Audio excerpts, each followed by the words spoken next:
First thing you need to do if you want to buy an investment property in Florida is determine what your budget is going to be. This is obviously going to be the biggest determining factor in what type of property you buy and where. And the only way to do this is two different ways. Either one, you already know exactly how much you're going to pay because you're going to be paying cash for the property, and so however much cash you actually have in the bank, that's going to be your budget and not a dollar more because you're one of those cash investors and you decided that you don't want to take a loan in the property. So if you've already made that decision, you know exactly what your budget's going to be. If you have $300K in the bank, then you know $300K is going to be your budget. If you're someone that wants to finance the property, then the first thing you're going to have to do is you're going to have to get a loan pre-approval with either a bank or a mortgage broker. I highly recommend using a mortgage broker instead of a bank because they're going to find you a much better deal than the bank, and they're also going to be able to find you the right lender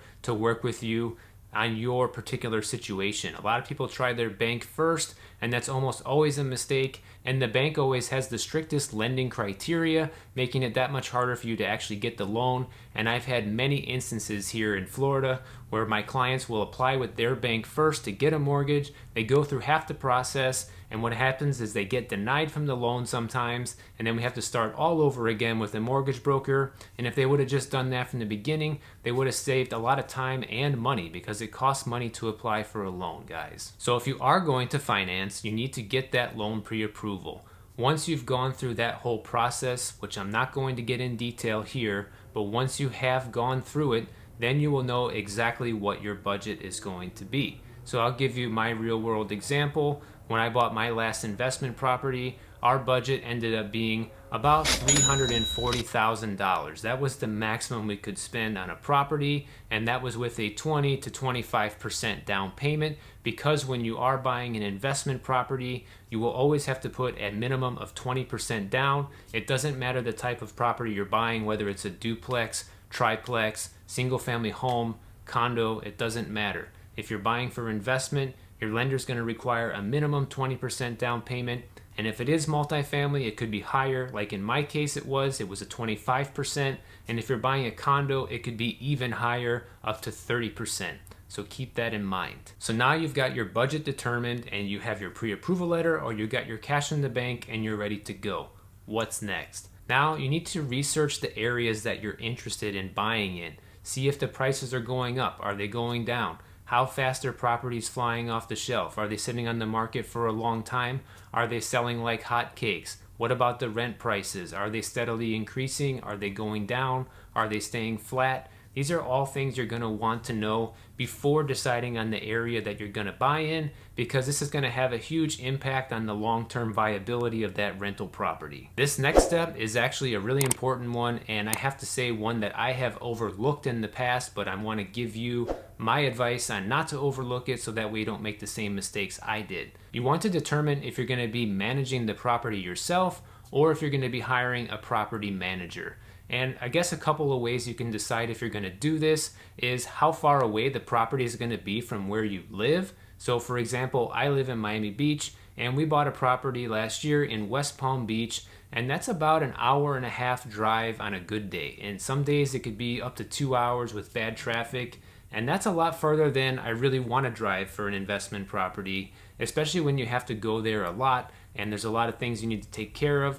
It can be extremely time consuming and eat up entire days or even weeks on end after a bunch of repairs that need to be done and maintenance around the house and getting it ready for the next tenant, etc. So if you're going to be buying a property that's far away, I highly recommend getting a property manager on board and finding somebody that you can trust before you ever even buy the place, because this is going to save you so much time and probably even money in the long run.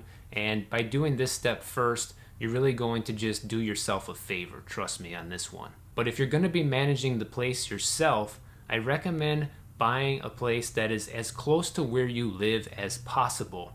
The issue with that is a lot of times wherever you live could be in a more desirable area than where you actually can afford to buy an investment property. And that's exactly what's true here in Miami Beach, for example. It's very desirable to live here, but it's almost impossible to find a good deal on an investment property So if you want to buy a decent investment property that has a good return, you need to buy further away, and therefore that's where this problem comes in. Do you manage it yourself, or do you have a property manager do it?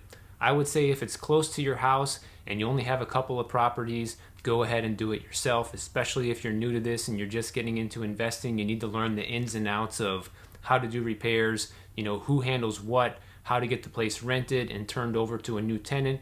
It will be helpful for you to know all of this, so that way when you make future investments, it's going to be that much easier, and you'll understand the process when you do have a property manager. So now that you've decided on an area and you've done some research, the next thing you have to do is you need to start setting up some listing alerts. You can do this yourself by going to sites like Zillow or Realtor.com and setting up a search in the neighborhood, city, or zip code that you're looking in, and just set an alert to get new listings sent to you as they come out. Or if you're working with a realtor exclusively, you can ask the realtor to do this for you. Either way, it doesn't really matter. You're going to get the new listings. Once you've actually decided on a location, it's probably going to be in your best interest to get a realtor working with you, and just stick with one for a couple different reasons.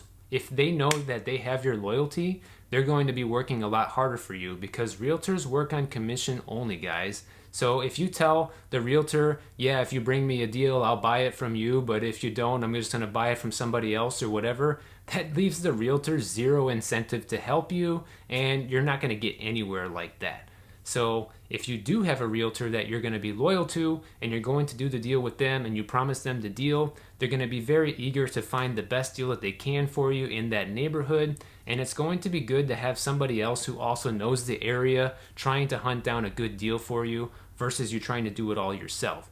And since it doesn't cost anything to use a realtor on the buying side here in Florida, I highly recommend you try to do that if you wish. Another thing you can do is, this only applies if you are paying cash, but if you are paying cash, you can also be checking the county websites for auction properties, because all of the counties here in Florida auction off real estate directly that has been foreclosed on by the county. Usually what that is there's situations with properties that haven't paid their taxes in a long time.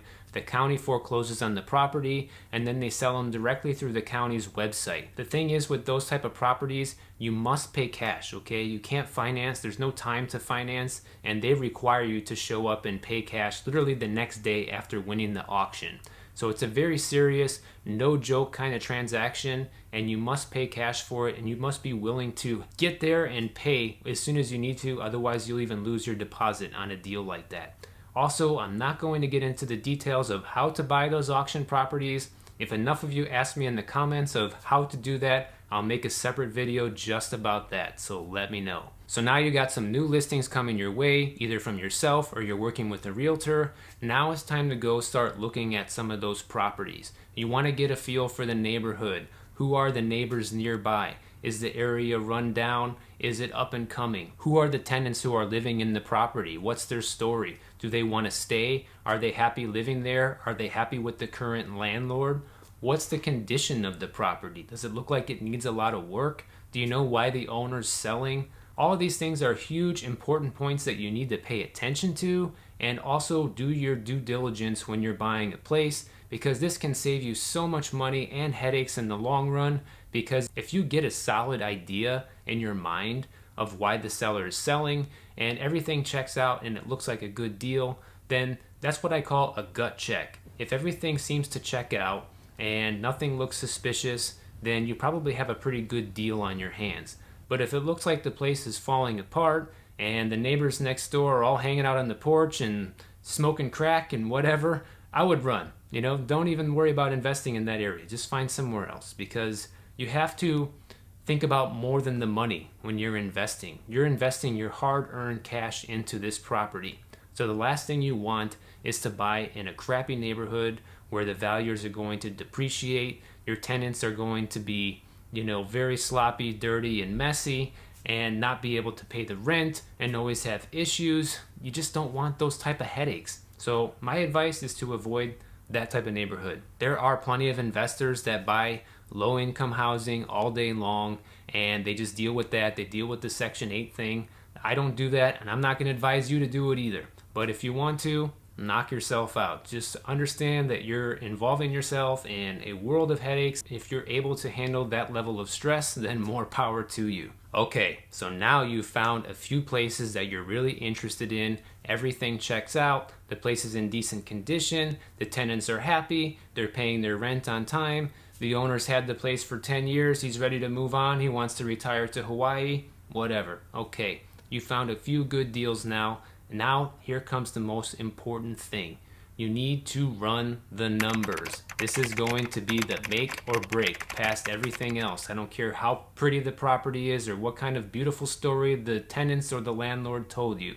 This is the most important thing when it comes to deciding if you're going to buy this property or not. So how do you run the numbers? Well, I'm going to break it down for you in a pretty simple formula here.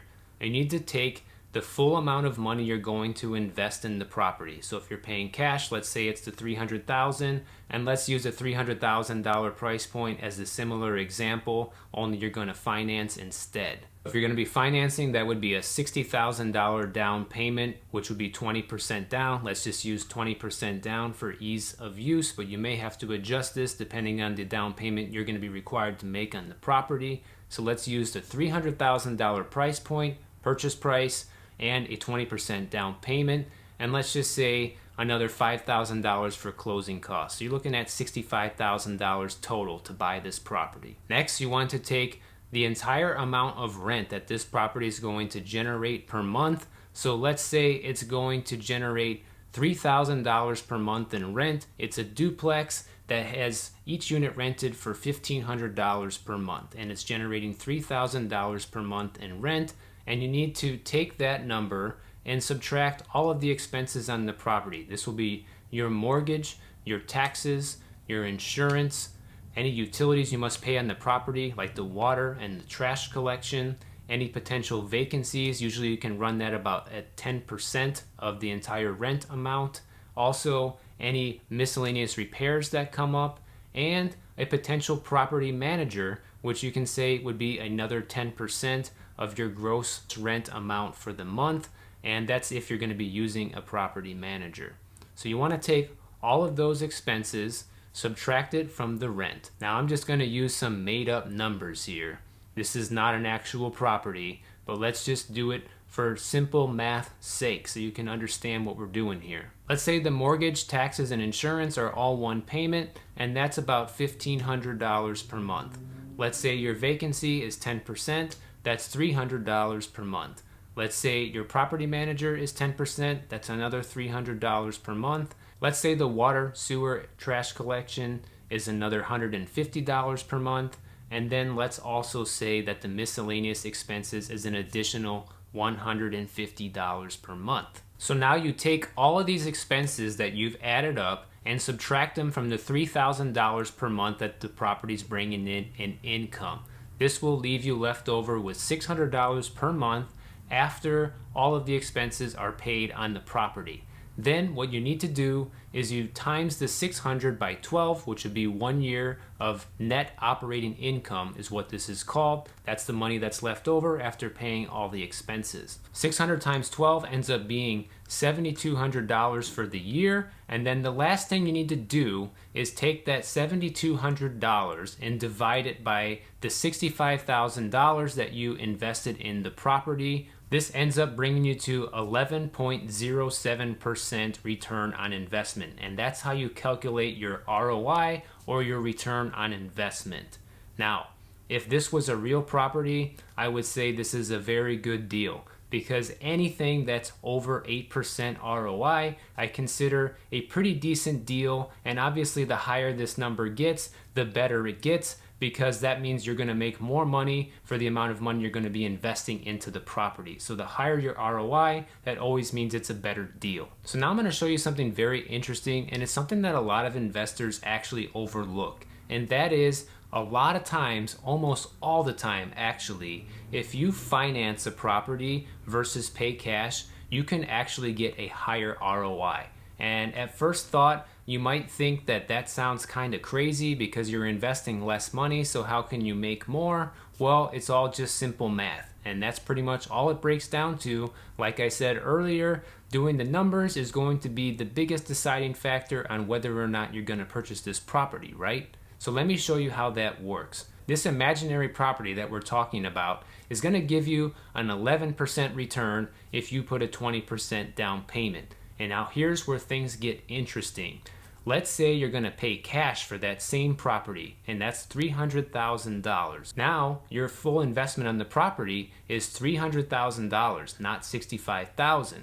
And so, out of all these expenses that we talked about, the only one you're actually going to be able to get rid of is going to be your mortgage payment. You're still going to have all the other expenses. You still have to pay your taxes, you still have to pay your insurance, you still have to pay the vacancies, the water bill, the trash, the property manager, etc., right? None of that stuff goes away if you pay cash for the property. The only thing that actually goes away is the mortgage payment. Let's say that $1,500 per month theoretical mortgage payment, about $900 of it is the actual mortgage on the property, okay? So let's add that $900 a month back into our profit. That brings the property up to making $1,500 per month now for you instead of $600, okay? And if you take that $1,500 times 12, like we did before, just like when we were doing the financing numbers, that gives you $18,000 for the year. And then here's where things get interesting. When you take that $18,000 and divide it by $300,000, now you're left with only a 6% ROI. So if you're going to be investing in real estate, which would you rather have? Would you rather have a 6% ROI or almost double that to 11% ROI? I know which one I would be taking.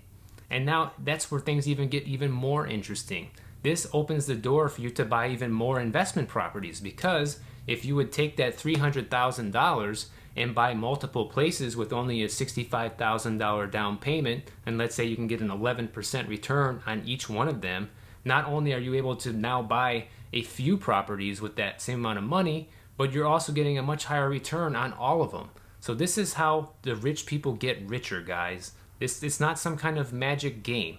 It's all just basic math. And that's what a lot of people overlook. I've heard the argument from many investors like, oh, I don't want to have a mortgage. I just want to pay cash and be done with it. But the reality is you're never just paying cash and being done with it. You're still going to have all these other expenses on the property like I mentioned. So paying cash doesn't eliminate all the expenses. It just eliminates your mortgage. And if you can get a higher ROI, I say that is the much better deal every single time.